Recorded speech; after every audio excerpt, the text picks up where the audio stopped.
always interesting when Mike Silver is in the room. I can attest to that. I've been in many rooms with him, and then I get a text, and prior to our conversation we're about to have, hopefully my Portuguese water dog will shut up. Is the dog in the room, Mike? You left out a couple words. I did. I cleaned it up. Michael. Is it a recovery water dog? Or He's an ass. I mean, he's a good guy, good pooch, but he just is a loudmouth. He's kind of like you. He's like colleagues that we love. Stop. And know well, and like me. Mike Silver of the NFL Media Group joining me here. Before we get to your fantastic reporting and piece on Katrina, I'd love to give you the floor on the poll question of the day involving schools that might use the cost of attendance stipend given to college players against them and claw back some of this money or fine them, however you want to put it, if they don't perform the duties of being the college football player that allows them to get this money.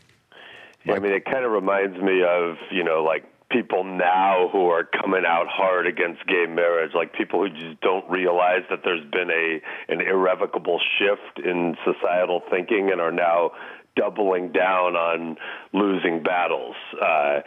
So that would be my analogy, because I don't know if people have been paying attention to what's happening in the courtrooms and all that, but these kids are going to start getting paid something at least. And you're now going to go the other way and go counterintuitive and say, we'll take the little paltry sums that you receive out of this giant pie and take it away from you as a show of to teach you who's boss. Not only is that a class action lawsuit waiting to happen, but you're not going to win that battle. But Michael, what about the idea, just to play the devil's advocate here, because I do agree with you, that they are receiving this money because they are playing college football, period. And if you cannot attend the meetings, if you cannot if you cannot not be a disruptive force in, say, study hall, then why shouldn't they be allowed to take some of this cash away? Well, what happens if a coach is late to a meeting? Does Nike take away that ginormous shoe deal that goes straight to the coach that none of the players get? I just, the power dynamic is more troubling to me than the money. I realize it's a privilege to go to these colleges and play for the school team and all that. But, look, when I go buy one of my sons a Jared Goff jersey before this college football season, and he's a great kid. He'll be, in my opinion, a really good NFL quarterback, if not a great one. I'm talking about the quarterback at my alma mater at Cal. The fact that Jared Goff gets 0 cents on the dollar of that purchase is just very troubling to me. Just from you know how far to the left I swing at times, but let's just go pure capitalism. How is the kid who is out there taking hits and actually sweating for our pleasure shut out completely of those economics? And if you want to put that money in a trust fund and give it to him after he leaves school because it makes you feel better, okay, but that's ridiculous. That would be the first place I'd start. And look, I just know too many people who've done everything the right way, never missed a meeting, played through injuries they shouldn't have played through, done everything to sacrifice for their school and out of love a lot of times of their teammates and their university, the same way that you love yours and I love mine, and didn't have a pro career, and in some cases directly because of that. I mean, I know a guy in the early 90s who was a star at Cal, Jarrett Willard, who would have been a great NFL linebacker in my opinion, but he just destroyed his knees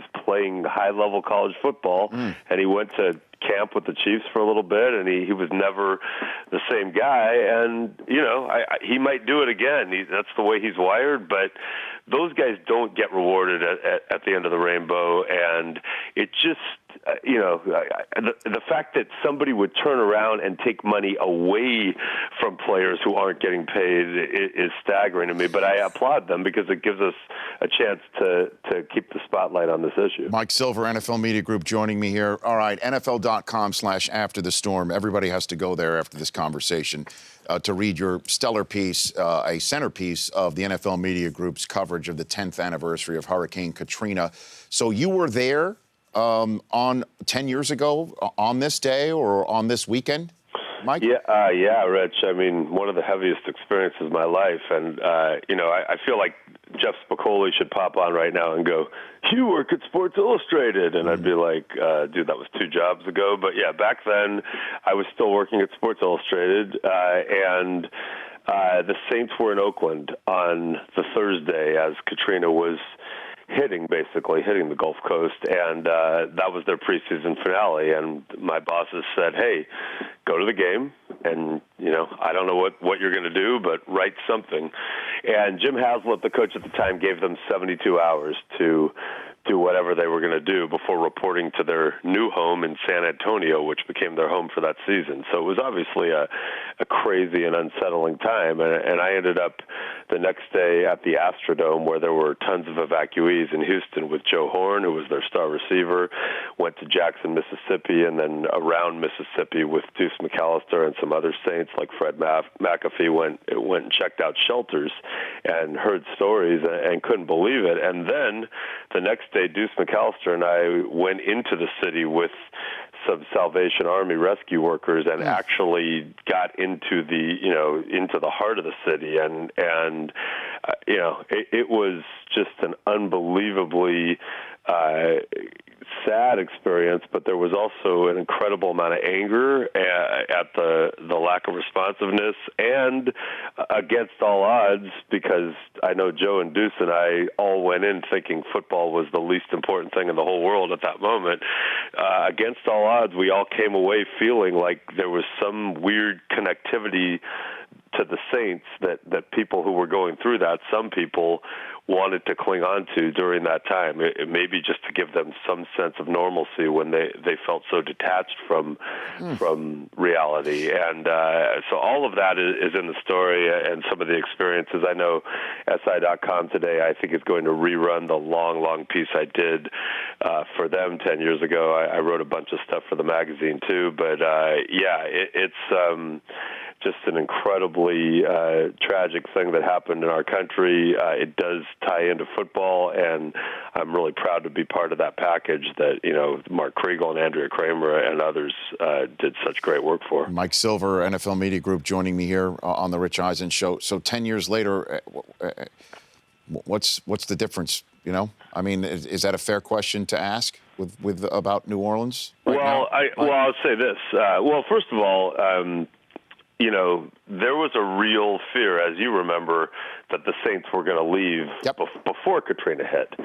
Tom Benson had just broken off negotiations on a lease renewal, and a lot of people felt they were leaving. And so there was a vulnerability there with that fan base. And, guys like Joe Horn and Deuce McAllister are from the region, who are, so devoted to those people in that region, really felt that even going in. And then after Katrina, though it obviously wasn't the paramount concern at the time we were there, but certainly I think everybody felt, the Superdome is destroyed. It's a symbol of these horrors that happened in the wake of the storm. I just can't see them ever going back. And so the relationship between those fans and the Saints, which we capture in my video piece where we talk about that first game where they went to Carolina as big underdogs and pulled out a victory, and then later, of course, built upon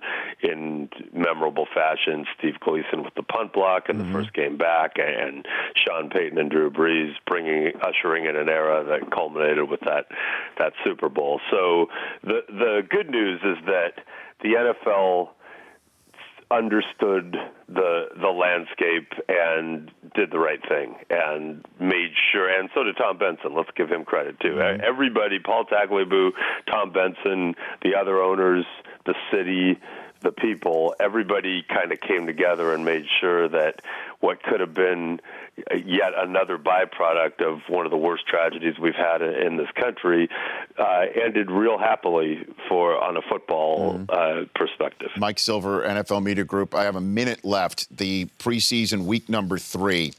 What do you want to see out of it? What are you looking forward most to needing to get out I of want it. to see every player I care about in a bubble wrap. I know. I've always liked that in the preseason anyway. Jordy Nelson, that one really hurt. And by the way, this is not team specific. Any player that I like watching on any 32 teams, it really bums me out. And I don't know what there is to do about it. This is what they do. They play football. They get ready. But I'm going to be at that game Sunday in New Orleans. So it's Saints-Texans, and I think the first thing is I'd like to see Ryan Mallett maybe double down and go wake-up call, cell phone alarm. Too soon? I don't think it's too soon. With you, nothing's ever too soon. Sounds like Bill O'Brien gave him a wake-up call today when he was playing with the third team. So,